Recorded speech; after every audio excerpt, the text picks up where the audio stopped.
To say that US President Donald Trump is gambling with international students' futures would be an understatement. What if protesting for Palestine could lead to your entire school being banned from accepting international students? Under Trump's recent crackdowns, this isn't just a warning, it's a real possibility. The Trump administration is considering an unprecedented move, blocking colleges from enrolling foreign students if the government deems their campus protests too pro-Palestine resistance, according to senior Justice and State Department officials who spoke to Axios. This policy would target institutions where a significant number of students have demonstrated against Israel's war on Gaza. The AI-driven program launched by Secretary of State Marco Rubio is called Catch and Revoke.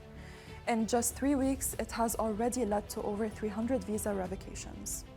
Officials have even labeled student protesters as Hamasniks. Working in coordination with the Departments of Justice and Homeland Security, the program uses AI to scrutinize tens of thousands of student visa holders' social media accounts searching for alleged terrorist sympathies expressed after October 7, 2023.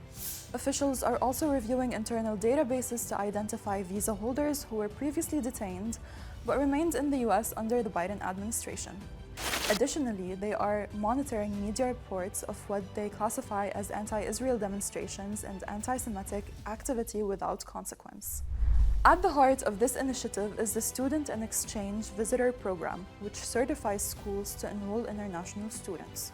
This means entire universities could lose their certification if the government determines that too many student visa holders are using the education system as a cover to live and work in the US. In other words, schools could be decertified simply for allowing pro-Palestine protests on campus. So much for the American dream.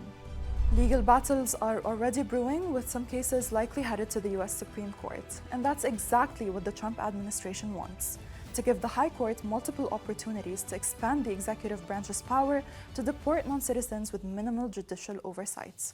Critics argue that this is a blatant attempt by the administration to weaponize immigration policy to suppress free speech. At its core, this isn't just about visas and immigration. It's about controlling the narrative and silencing voices that challenge US foreign policy and its allies.